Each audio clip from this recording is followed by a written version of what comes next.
Okay, so I'll just quickly orient us in what we're exploring over this few weeks. It's a sort of drop-in series, so it should stand alone. But I'll mention a little bit about what we're doing over the course of 6 of these evenings. So yeah, we're exploring this idea of going for refuge to the Buddha, the Dharma, and the Sangha. So it's the central Buddhist act. Going for refuge to the three jewels is what makes one a Buddhist, more than any particular sort of clothing you wear or very particular rules you follow or whatever. It's this act of going for refuge to the Buddha, Dharma, and Sangha. So just this language of going for refuge, it's probably not language we'll use typically in our life.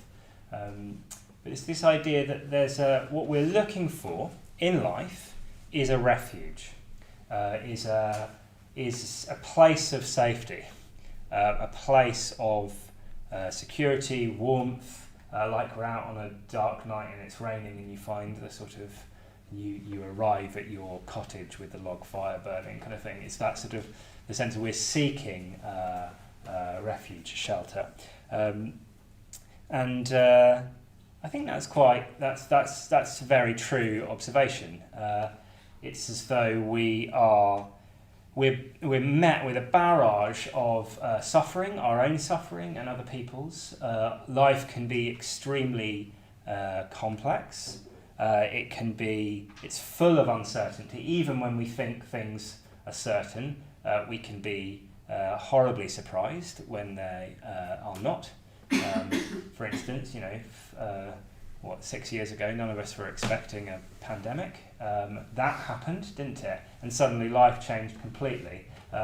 All sorts of other things. We can lose people, we can lose our jobs, etc. And even if that's not happening, we know on a certain level that it could any moment. So we're in this sort of fragile state. Even our sense of who we are is fragile. That's why we're often trying to sort of reinforce it by helping others to think a particular way of us. So we're looking for a refuge. We're looking for something that we can rely on. So a refuge, a real refuge, will be something that genuinely will provide that sort of certainty, stability, that kind of and a kind of ultimate satisfaction that we know on a deep level we're sort of leaning towards. But so often what we're doing is we're looking for that in the wrong places. We're looking for that in refuges that are limited in what they can provide. So we go to refuge for refuge to things that will fall apart. Whether that's a relationship or a job or our body or our looks or whatever it is, it will break down. So it's not a true refuge. So what we're saying, the Buddha, the Dharma, and Sangha are. They are a human ideal that we can aspire to, that will provide that refuge that we're so deeply longing for. And we're going for refuge, so it's active. So it's not something that we just choose to believe in, it's something that we do. So Buddhism is an active religion. You can't, in a sense, just find yourself a Buddhist by circumstance. It's something that you do, that you engage with, that you practice. So last week we were looking at the refuge of the Buddha. The Buddha being the ideal, the human ideal, really. The sense of this is an attainable. It's within. It's not the sort of unbridgeable gap between man and God. It's an attainable ideal of what human potential can flower into. It's what human life is for, is to move towards that. So we're also taking the Buddha as a teacher, as somebody who has realised that for themselves, and we can sort of, like with anyone that we sort of really look up to, we want to be around them, we want to be influenced by them, so that we can change more, we can sort of change more into their image. We can sort of become more like them in our own way. So by taking the Buddha as a refuge, we're being affected by that. We're being affected by that human ideal and gradually committing to transforming ourselves in line with it. So tonight we're going to look at the Dharma, the second of these three refuges. And the Dharma is often talked about as the teaching of the Buddha, but there's a few different aspects of it. It's a sort of tricky word. If you look it up in a Pali or Sanskrit dictionary, there'll be pages on the Dharma, which are all these sort of distinct but slightly sort of related meanings. And there's some glasses of water just in the kitchenette. Why don't you grab that and just bring it back in? Don't worry about staying outside.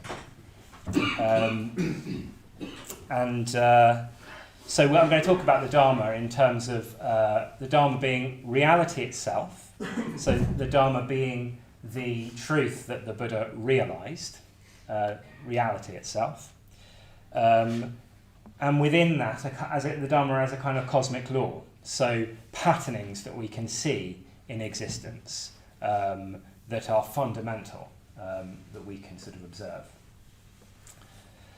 I'm also going to talk about it in terms of the teachings of the Buddha, so teachings that are emerging from an experience of that reality and are leading us back towards it to experience it for ourselves. And lastly, and all of these are very much related, they're different shades of meaning, if you like. So I've said reality, a cosmic law, teachings, and as a spiritual training, a path of spiritual training.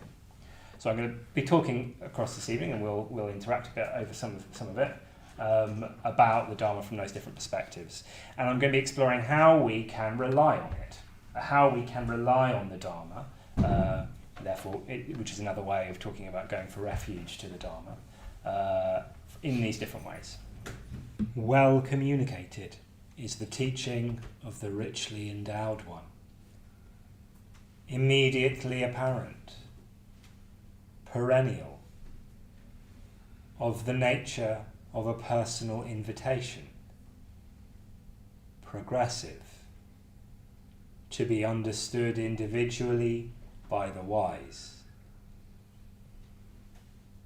All my life I go for refuge to the truth, to all the truth teachings of the past, to all the truth teachings yet to be, to all the truth teachings that now are, my worship flows unceasingly.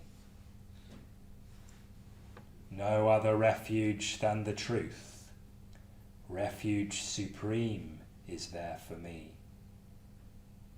Oh, by the virtue of this truth, may grace abound and victory. Okay, so what I just read was from the Tiratna Vandana, which is typically chanted in Pali. It's very, it's from the time of the Buddha or close to the time of the Buddha, and it's typically chanted in the language that was closest to what we know of what the Buddha spoke. I live in one of the communities that's above the centre, and we, in the mornings when we meditate together, we chant that before we meditate in Pali. And there's three sort of sections for the Buddha, the Dharma, and the Sangha. And what I was reading there was an English translation of the Dharma Vandana.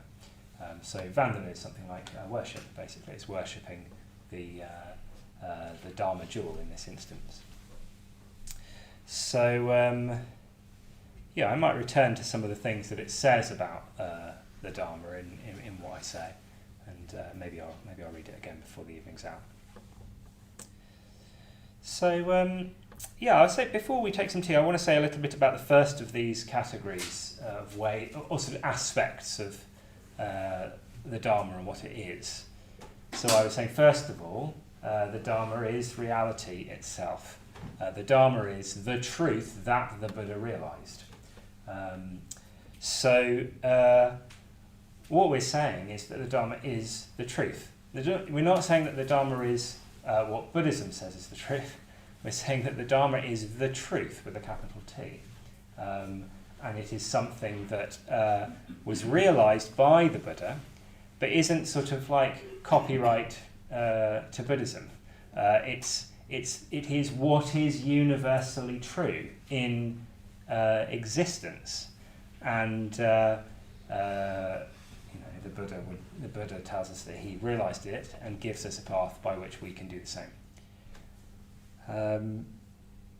So we're saying that there is such a thing as objective truth.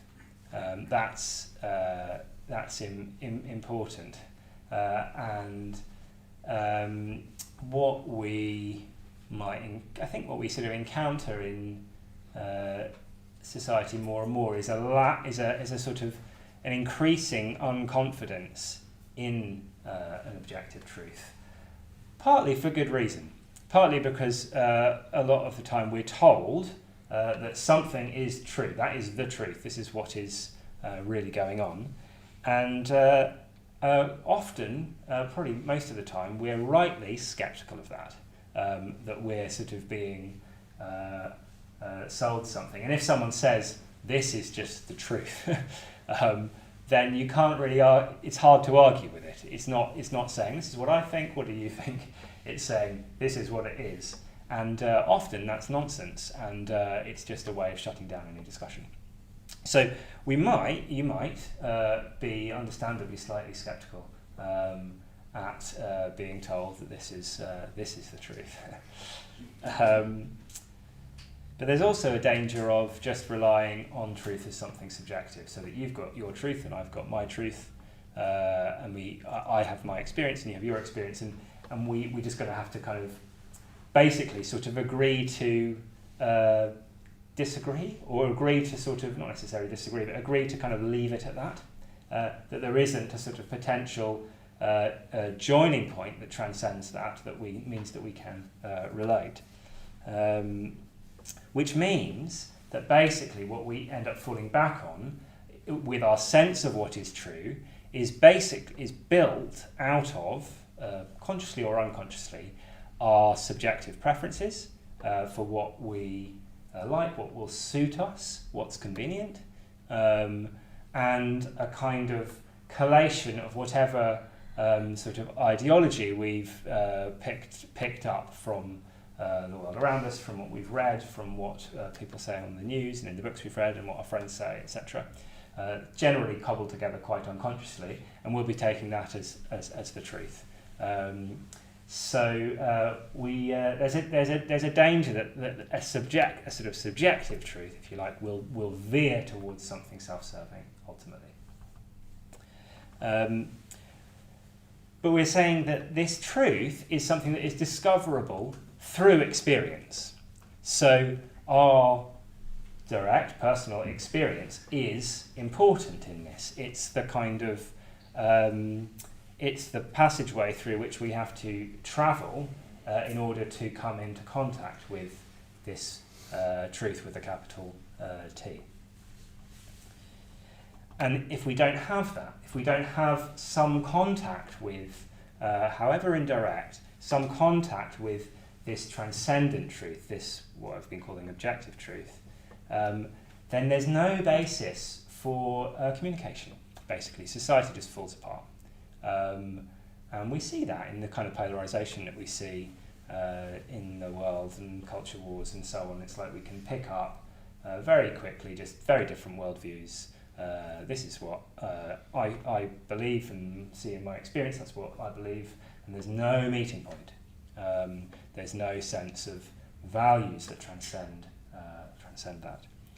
So which means that the problems that we face collectively, we can't solve.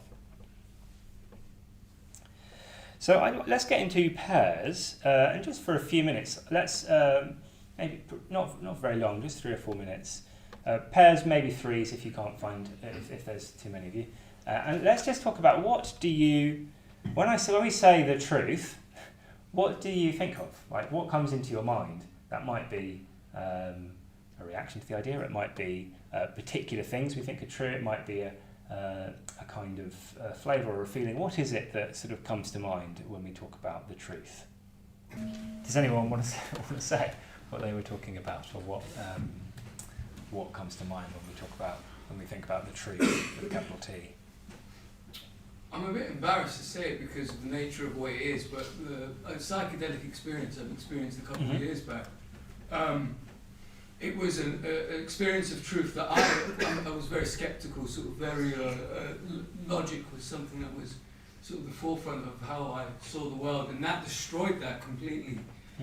And it's indescribable and it feels untangible, but when you're in that experience, this sort of uncalculable, sort of tangible feeling of whatever I'm seeing is communicating to me, and it feels like the truth. It feels like it felt divine, in the sense that it made me believe that the divine is. I saw the world in a way I hadn't seen it before. Right. And it had a personality, and it didn't feel outside of myself. It felt like it was like I was for the first time in my life aligned with it, and it changed whatever things I was going through just immediately. Yeah. Great. Yeah. Yeah. So quite a lot of people who've sort of come to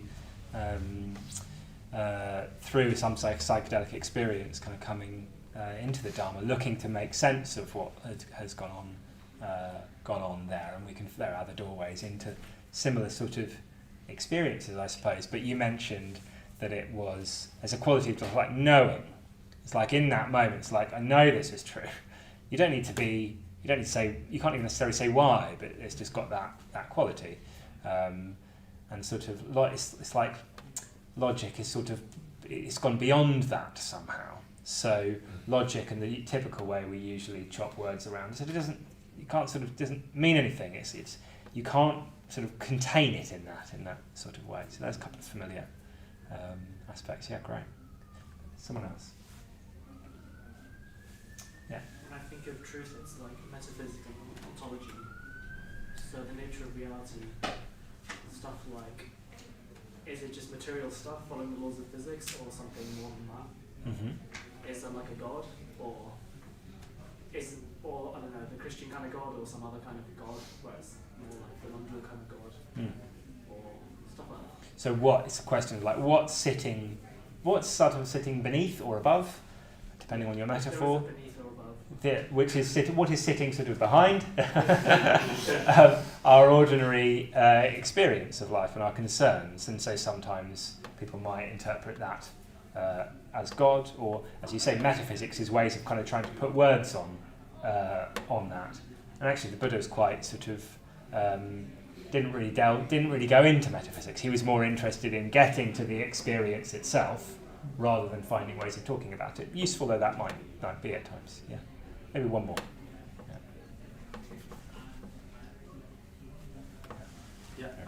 We talked about art and music, and how with music, for example, despite, I don't know, we could all have different opinions on the world, but we can all agree on like a nice song or something like that. And that comes away, like Declan said, you're chipping away through the process of like making music, and then you find that gold, and it almost comes, I don't know, naturally, and it feels like you're tapping into something that's like kind of beyond you. And yeah, I don't know, it just feels true, and everyone likes, people can really follow a nice song and kind of dance and sing and kind of go beyond themselves. Yeah.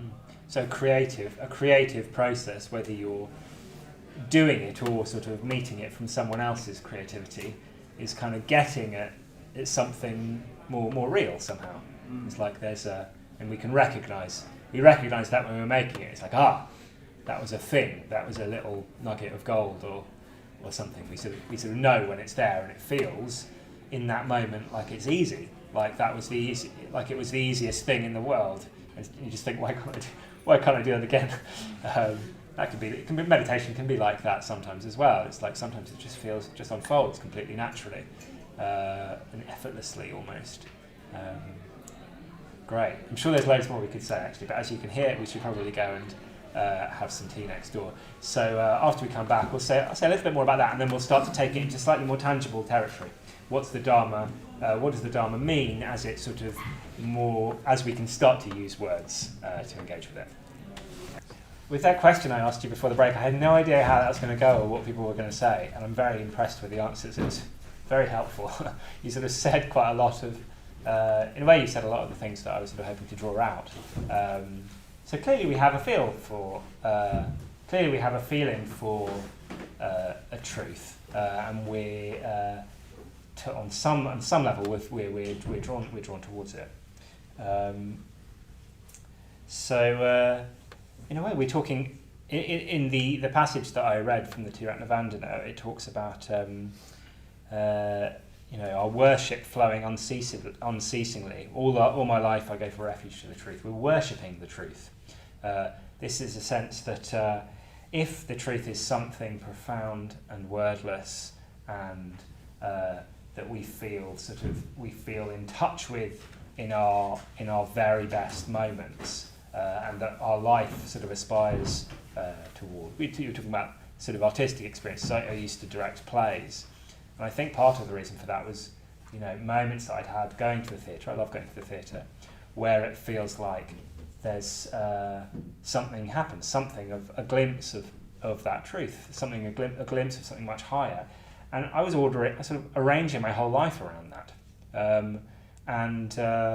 we are, in a way, then when I encountered the Dharma, I felt like there was a glimpse of a higher truth than that was actually a little bit more accessible somehow. And similarly, since then, what I've done is largely try and, as best as I can, kind of arrange my life around that. So it wants to become an organising principle.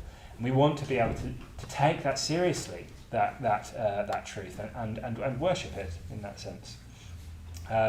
To sort of revere existence in its most sort of wonderful aspect. And the Buddha is talked about as doing this. The Buddha is talked about worshipping the Dharma, not just teaching it, but there's a sutta in the Pali Canon called the Gaurava Sutta, in which he talks about how he sort of reflects aloud on the fact that it would be painful to live a life without revering something. That's an interesting thing to reflect on. The idea that if we haven't got something or someone to really look up to, that would be a painful state of affairs. Because then all we've got to look at is ourselves and our own kind of pettiness, basically. In a way, the Buddha realises that he is the most developed person around, and so decides instead to revere the reality that he's realised, the patterning in reality that allows a Buddha to come into being, that allows consciousness to unfold in that way. That's something of wonder to be revered.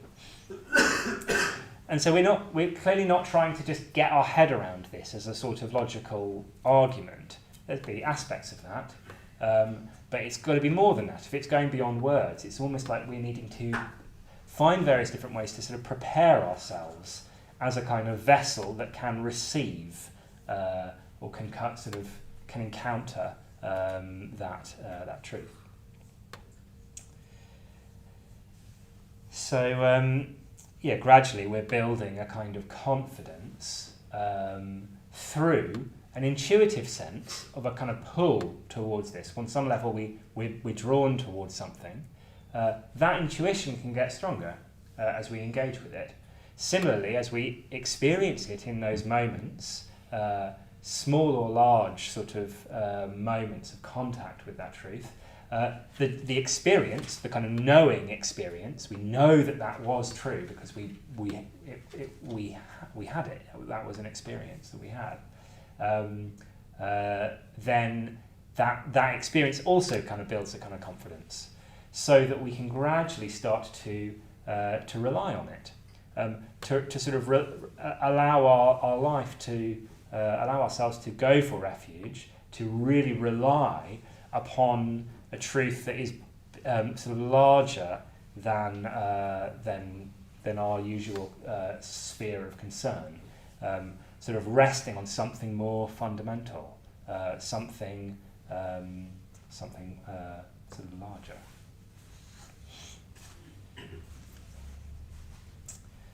So, yeah, that was sort of talking about the Dharma as reality itself, and then in a way these different sort of aspects are all kind of, they're slightly stepping down back down towards us in the sort of the mundane level that we are used to existing on. So one step closer is to sort of notice within reality the presence of kind of sort of laws.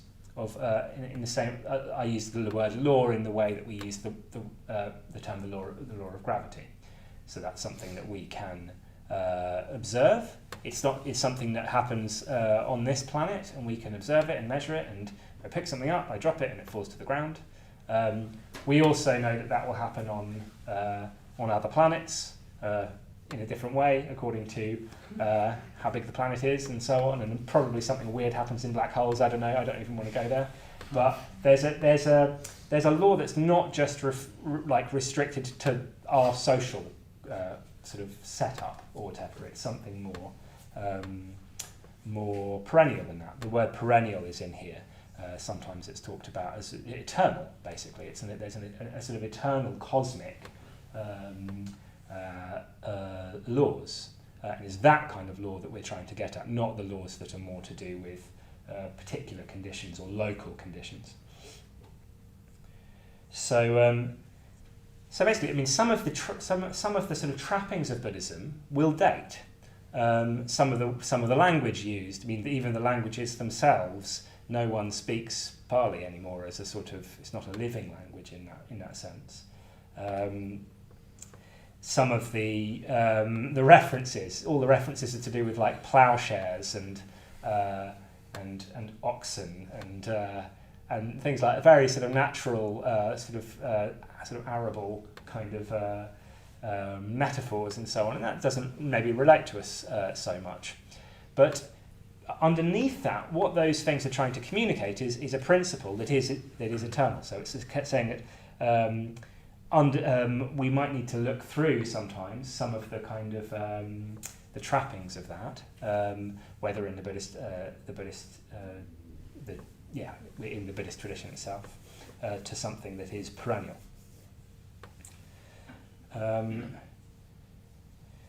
So in terms of a cosmic law, probably the best sort of reference for this would be to talk about in terms of the law of karma. So that's.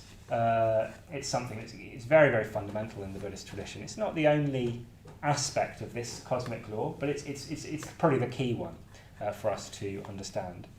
So I'm just going to read a little extract from the Dhammapada. It's very well known. It's the first two verses of the Dhammapada, which is one of the best known sort of collections of sayings of the Buddha. So I'll read this out, and this is a very good description of the workings of karma, this cosmic law. Experiences are preceded by mind, led by mind, and produced by mind. If one speaks or acts with an impure mind, suffering follows, even as the cartwheel follows the hoof of the ox drawing the cart. Experiences are preceded by mind, led by mind, and produced by mind. If one speaks or acts with a pure mind, happiness follows, like a shadow that never departs. So again, even there, the analogies of the cartwheel and the ox and the shadow being something positive because it's from a very hot country where shadows are very appealing. All that's sort of set in its time, isn't it? But the fundamental principle is key. That it's the state of our mind that will affect our experiences and our life, basically. So let's have in a way, rather than just taking the Buddha's word for it, because in a way we're asked to never just do that. We're always asked to try it out for ourselves. In the spirit of that, we'll do a little exercise. So we'll sit in meditation posture. We'll do a short meditation, and I'll lead us through it, and see if we can get a sense of this cosmic law of karma for ourselves.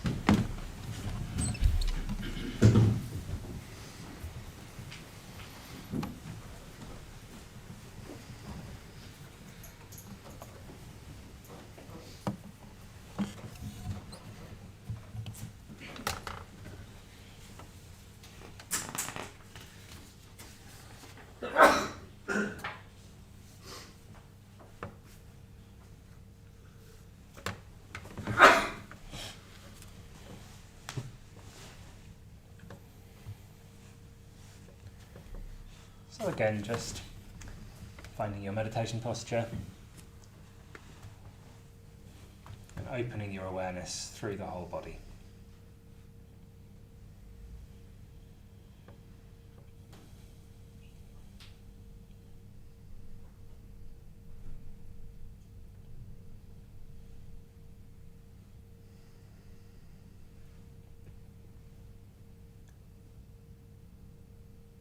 Just going to notice the quality of your experience, however it is right now.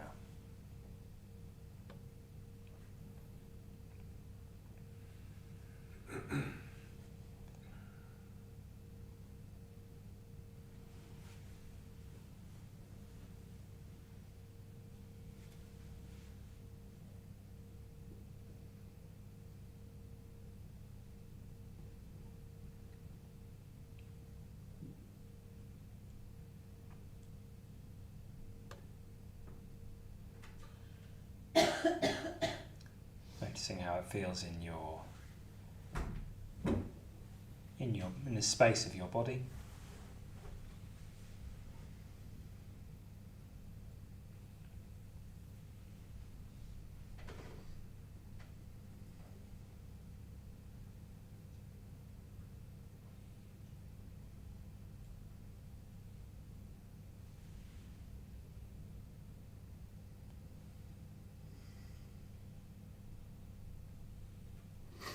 Particularly noticing the heart center, so the point right at the center of your chest, within the body. Noticing whatever you find there, whether there's a sense of openness and ease, or something more constricted, even more unpleasant.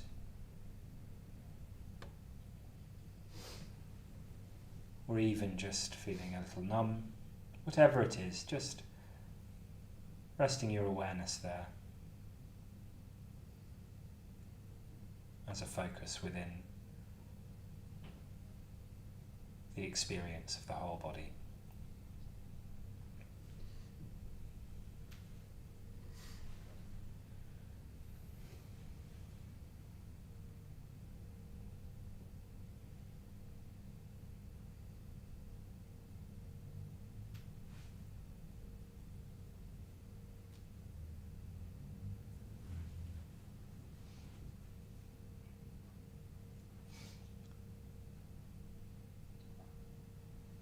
Noticing what kind of mood you're in and what that feels like.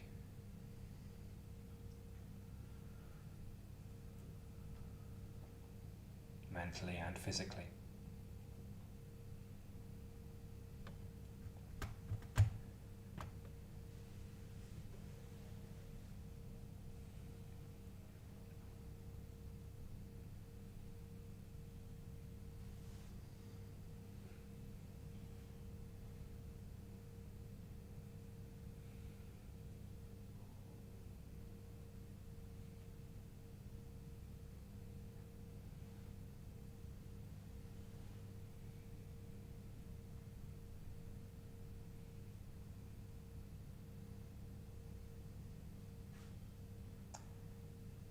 Now we're going to keep this quality of awareness of our experience throughout this whole practice.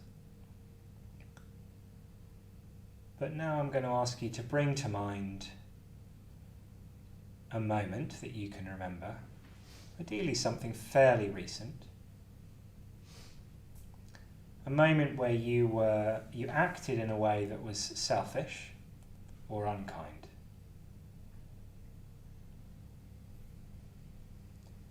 Just daring to go back into that experience. Bring that to mind. Imagining yourself back in that moment.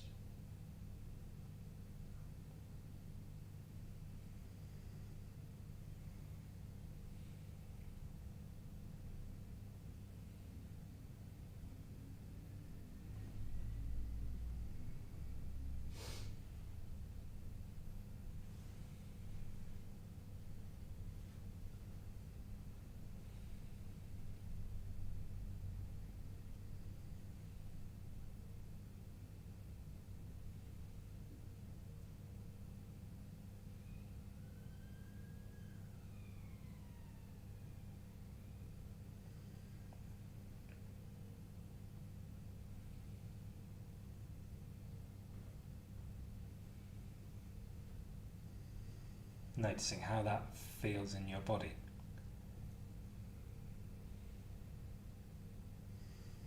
Particularly in the heart center.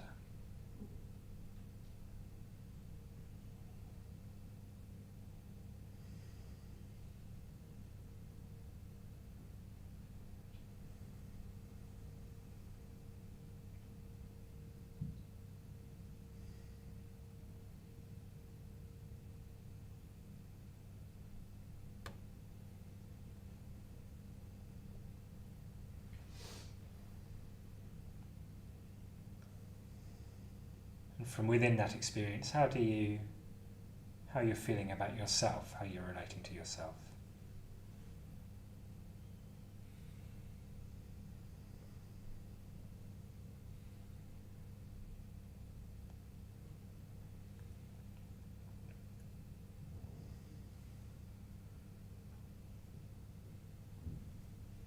Not needing to think this through, just staying with the experience.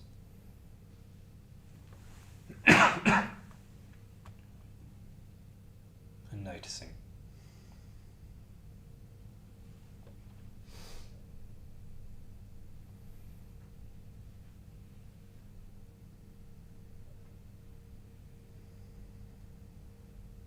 How do you feel about other people and the world around you?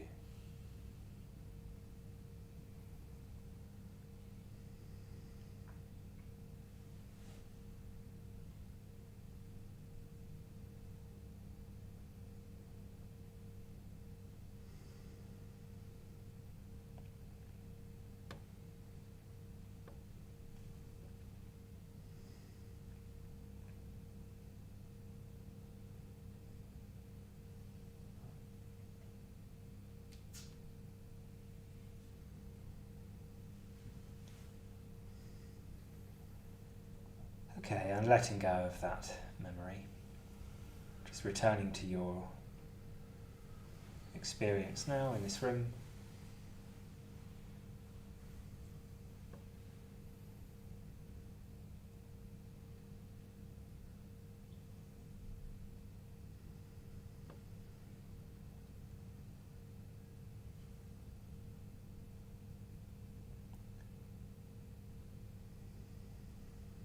And now bringing to mind a moment, ideally fairly recently, where you were generous or kind.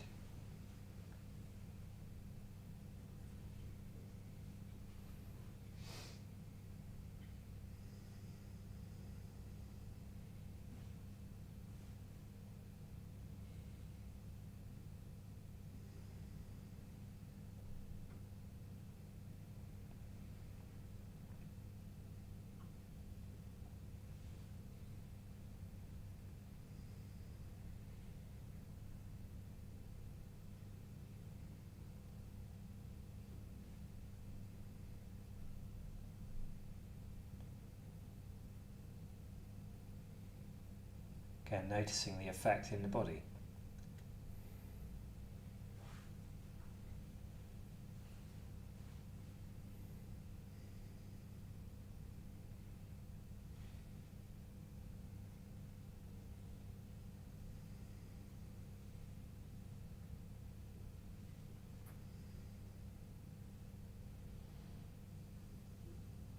At the heart center.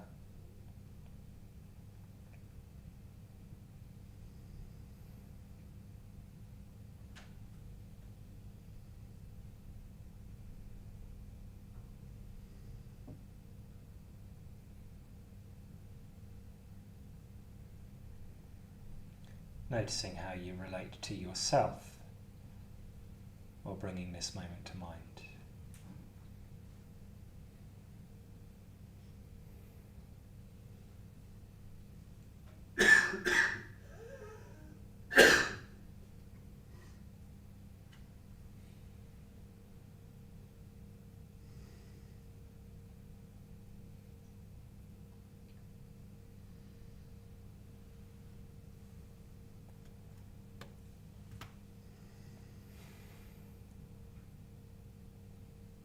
And how you relate to others or the world around you?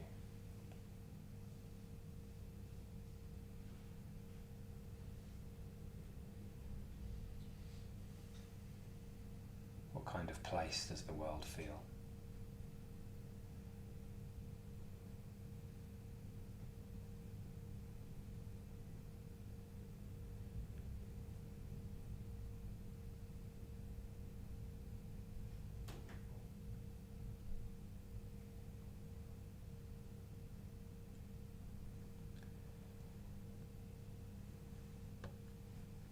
And now letting go of this memory.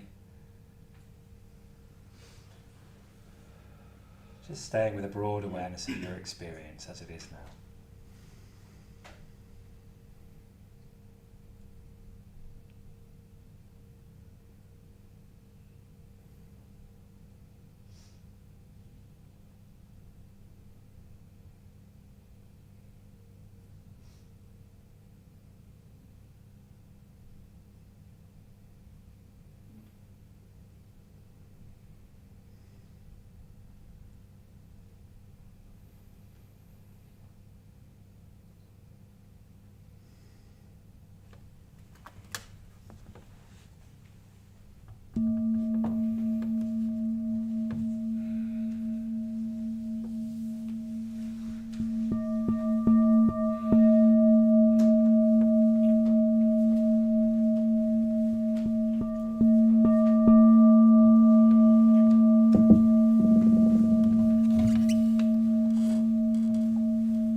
Okay, so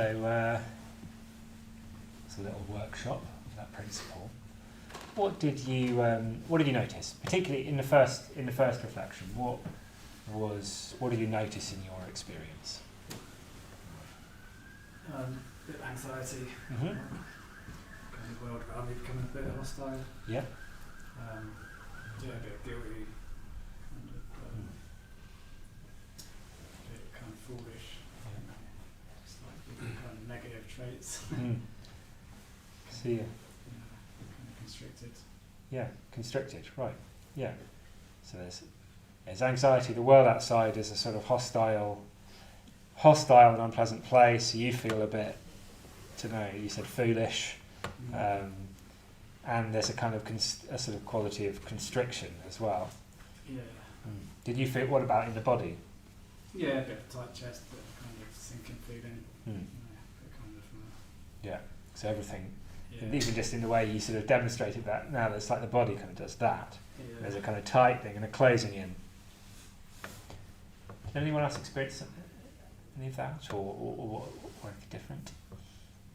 Yeah. Yeah, I feel sort of energetically tethered almost to something that I've done. But rationally, I kind of feel like it was the right thing to do, but like emotionally, I just feel bad about it.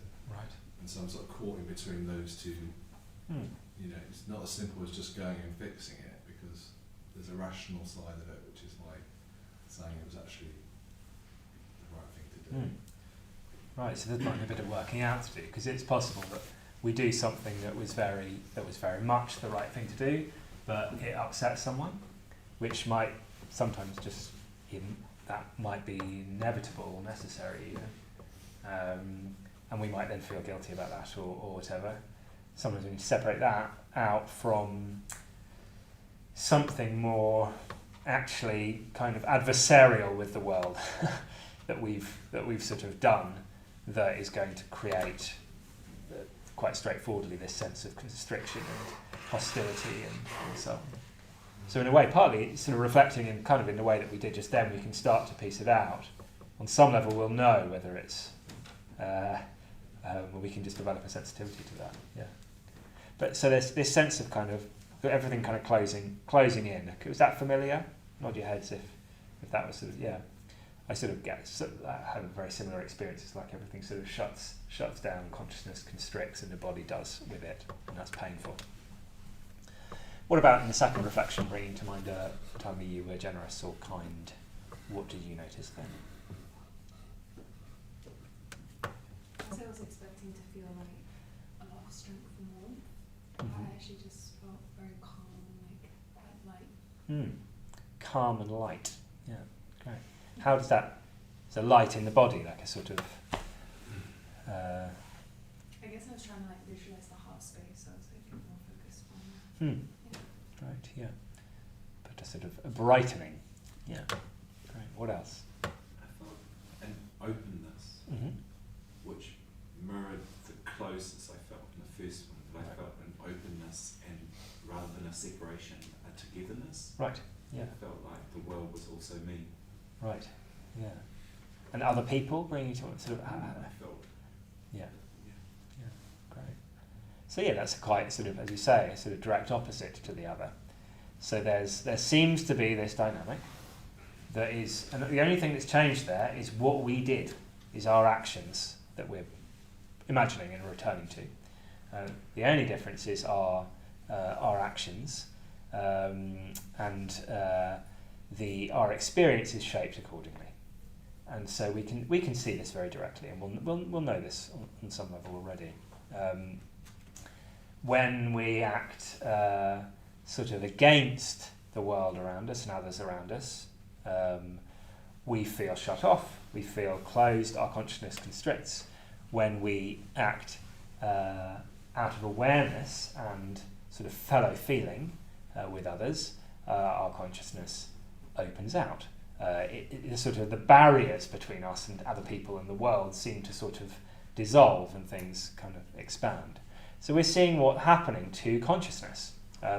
There is a measurable effect. That is as measurable as gravity.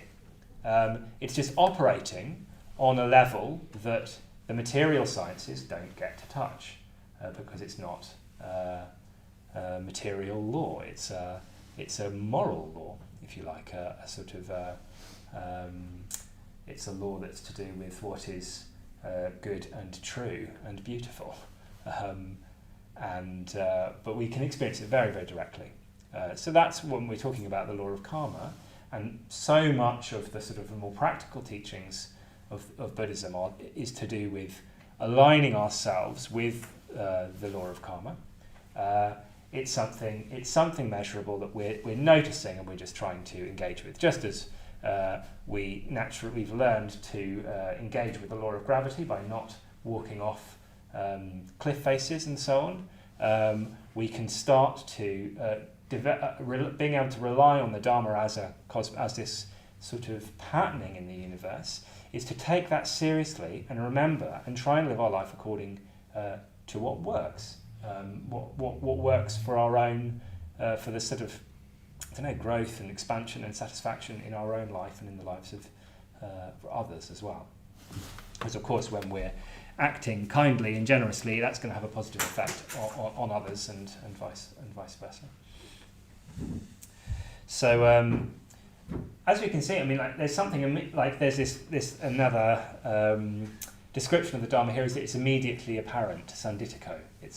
It's immediately visible. We can practice and we see, that does something. Sometimes the effects of our practice won't be exactly what we're expecting, but we can see that there is a sort of visible relationship. What we can gradually do is sort of to trust that and rely on it, and sort of in doing so become a kind of moral agent in a morally patterned universe. So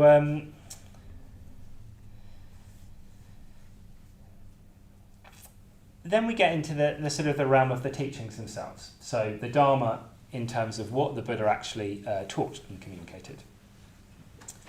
So there's something particular about these teachings. There's lots of people teach lots of things, and we have access now to all of them in seconds. Lots of people teach lots of different things, but the Buddha's teaching is coming from a mind that is sort of coterminous with reality itself. Yeah? So it's a direct communication from the experience of a mind that has expanded to encompass all of existence. It might take us, that in a way that is an assertion that we'll have to that we need to come into a relationship with, because in a certain sense, to begin with, we probably don't know that. That's a sort of an article of faith, isn't it? We're sort of through practicing, we're trying to sort of develop that intuitive sense as to whether or not we believe that is true, and whether we believe that, do we have a sense of what that would, do we have a feeling for the Buddha and the possibility of a completely liberated mind? And to the extent that we have confidence in that, we'll have confidence in the fact that these teachings are coming from somewhere else than where most sort of communication tends to come from. So these are teachings that are that have a basis in reality itself, rather than being sort of ideas built on other ideas, which is what you sort of, I don't know, listen to a sort of talk show, listen to people, listen to academics talk. In a way, the more intelligent and the more educated people are, the more you see this, that it's just a sort of muddle of ideas built on other ideas, and they're sort of, it's not based in, it's based in something that's so, it's based in something sort of abstract. It's built on quicksand, and you can sort of see the way that people kind of talk against each other, and sort of knock ideas against one another and sort of debate things without a common sort of without a kind of common basis.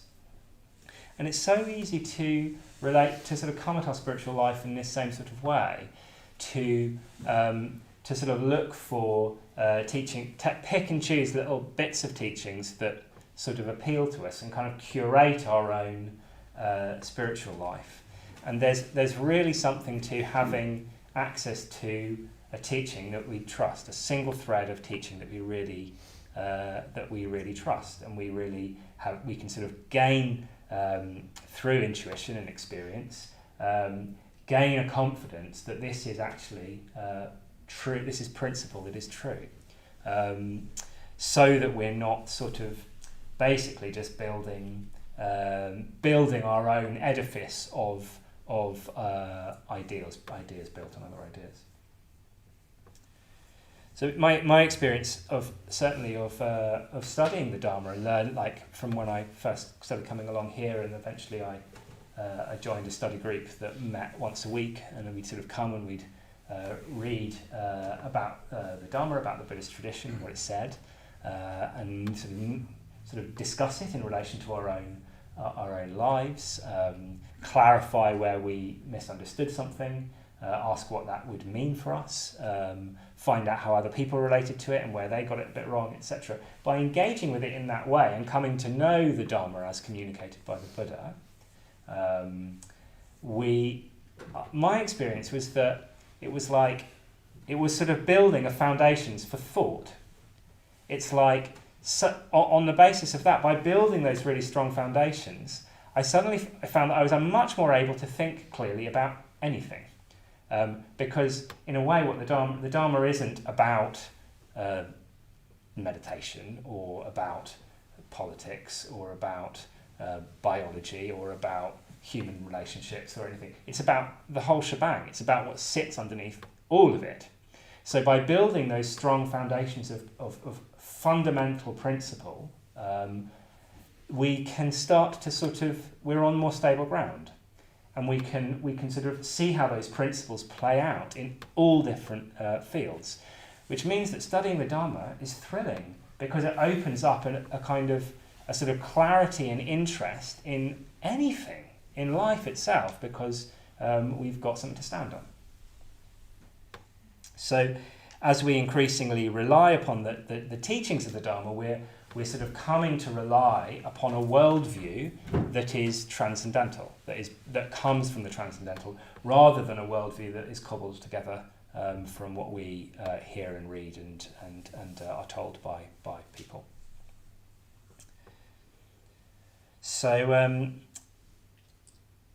part of what we're needing to do is to sort of get clear on these teachings and to learn them, learn what's being talked about, and sort of test them in our experience. So another of the descriptions of the Dharma is that it's of the nature of a personal invitation, which I really like. I've always really liked this. It's the word is ehipasiko. Ehi meaning come, and passa meaning see. So it's the come and see Dharma. Come and see for yourself. Of the nature of a personal invitation, it's like, why don't you, whoever you are, come and try it? That's the only way that you will actually sort of understand it. It doesn't sort of exist abstractly separate from people practicing it. It's something that we can come and see. A bit like, if you've been coming to the Buddhist Centre and you've been speaking to, you've sort of dared to let your friends know that that's something that you do on a Monday night, and they sometimes people take an interest in that, sometimes they don't. Sometimes they take an interest, and people might have lots of questions about what that means and what it is that you're sort of learning and so on, and that can be good. But after a certain point, you kind of got to say, I can't really tell you. I can't really sort of just describe it all to you. You've got to sort of engage. You need to actually come and spend time in a context with other people practicing. You'd have to go, meditate. Ideally go on retreat, get a sense where you sort of actually immerse yourself in those conditions, experience the fruits of what engaging with these practices does, and then you might actually be able to see for yourself a little bit more. So that implies that there is a kind of provisional trust. We having to say, I reckon these teachings are worth engaging with. I reckon the Buddha had something to say. That might be as far as we start. So we've got to sort of trust in that enough to engage with it. But that's it should only be provisional. We're never saying the Buddha said, so that's just that. The Buddha said, so find out for yourself. See if you can trust that enough to try it for yourself, so that you can have the direct experience of it. The sort of just believing in it or taking it as read is kind of good for nothing, ultimately, if you're not putting it into practice and realising it for yourself. So this transitions then takes the teachings into the realm of what I described as a spiritual training. So not just things that have been said and communicated, but teachings that are meant to guide us in practice, in actual tangible steps, actions we're going to take in our life to align ourselves with the Dharma and realise the truth of it for ourselves. So Buddhism tends to talk in the language of there being a path of training. It's practical, and the Buddha described this path in many, many different ways that kind of reflect different aspects of the truth. So lots of different teachings, mainly lots of different lists. There's some lists to learn. It's worth learning them, and they're often kind of getting at the same thing and just kind of from slightly different angles. One of the easiest to remember is what's called the threefold path of Sila, Samadhi, Prajna, otherwise translated as ethics, meditation, and wisdom. And this is what last week Sanghadharan was talking. If you were here last week, he was talking about the Buddha, the life of the Buddha, and he was describing how right at the end of the Buddha's life, despite the fact that he was 80 and his body was kind of really falling apart.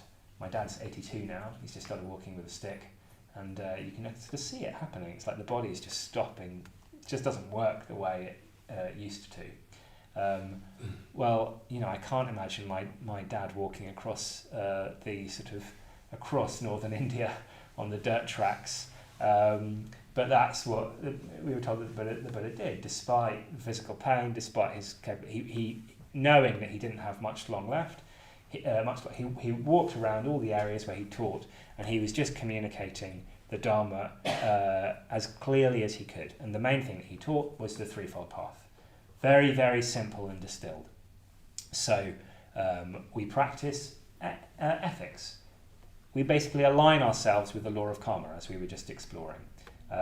We try and behave in ways that are sort of opening us out to other people and the world, rather than shutting us off and separating us out.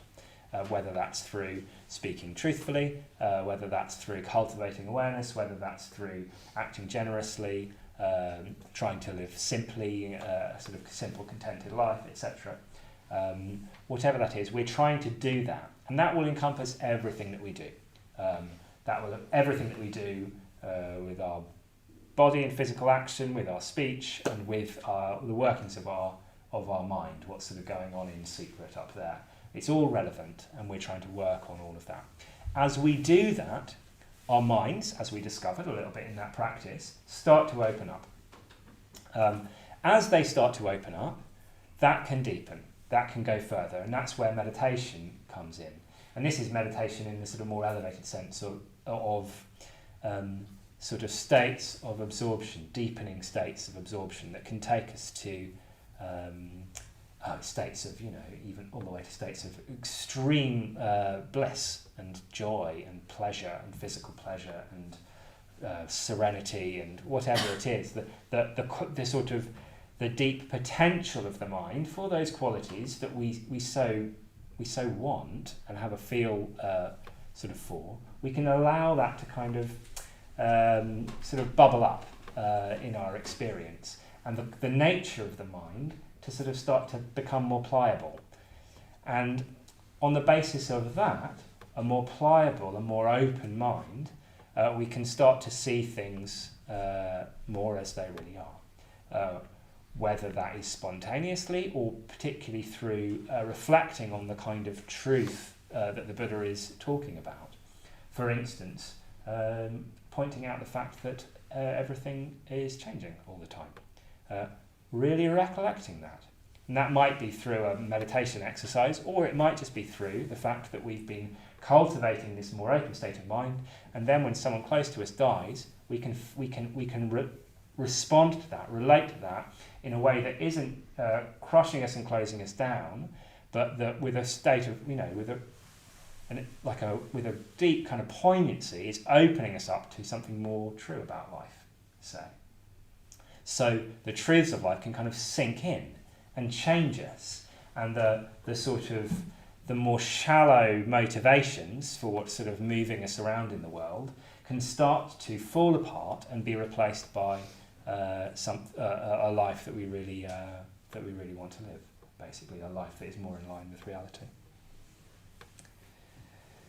So the Dharma is described as progressive. This path is something that unfolds progressively. Another analogy for it is as though there's a sort of series of ways in which the Dharma is described as being like the ocean, and one is that the ocean slopes sort of gradually. If you start walking into the ocean, it's just around your toes, and then it's around your ankles, then it's around your knees, and you keep going. And as long as there's not some sort of tidal shelf or something, it sort of just keeps going until you're completely underwater. So it's a bit like that. This is an organic thing. You just practice, and one thing will naturally evolve into the next. In the threefold path, you live an ethical life, and these meditative states, these states of higher consciousness, will just happen. You don't need to do anything particularly special. That will happen, and you spend time in that, and then you'll start to sort of see things more as they really are. It's a natural process, and the more we practice, that will unfold very naturally. I remember talking to my friend David Mitra, who has been practicing the Dharma for 52 years now. Well, he's been ordained for 52 years and practicing for a bit longer than that. And years ago, when I was starting to get to know him, I remember we were sitting in the Royal Festival Hall, and he just got back from a month-long solitary retreat. And I knew that he did a month-long solitary retreat every year. And I just asked him, I don't think I expected the answer that he gave, but I just asked him, do you find that you sort of went further this time, or were you just kind of like repeating an experience by this point? And he said, oh no, always. Like, it always feels like there's a step forward. That's always been my experience. And something about that, I just thought, like, great. Like, wow, you can do this for 50 odd years, and each time you engage more intensively with practice, or even just gradually just keep practicing, it keeps developing, it keeps going somewhere. And it's like, well, great, there's the opportunity for life to be an actual adventure that's moving somewhere, rather than, I don't know, just sort of spinning around the same stuff until you kind of can't really do it so well anymore. So relying on this spiritual training would look like relying on a particular system of training. And this is where we've been talking about the Buddhist tradition in total, but then even within the Buddhist tradition, we need to find a particular manifestation of that and engage with it wholeheartedly. And there's lots of different ways. The Buddhist tradition manifests in different countries throughout time and different contexts very differently. And ways of meditating and lifestyles and aesthetics and so on look very, very different from one another. So we need something that is particular, that we can relate to, that sort of it feels relevant to our life, that we can put ourselves into, and then we need to engage with that fully. So that might look like particular precepts for how we act, the ethical precepts that might be guides. A particular system of meditation. We did the mindfulness of breathing tonight. We also do the metta bhavana regularly here. We do just sitting at the end where we sort of stop making an effort.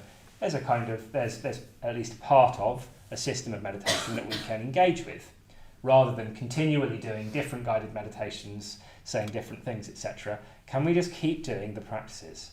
Can we, so that we can develop a relationship with it, so that it's a continual, it's a repeated mirror that we look into, a mirror for our mind that we can engage with it and deepen.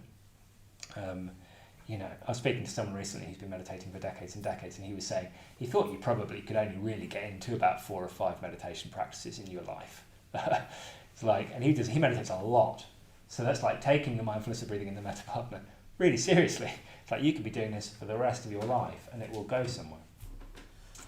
Engaging with study and reflection, learning to reflect on these wisdom teachings, and there's a particular sort of way that we might do that.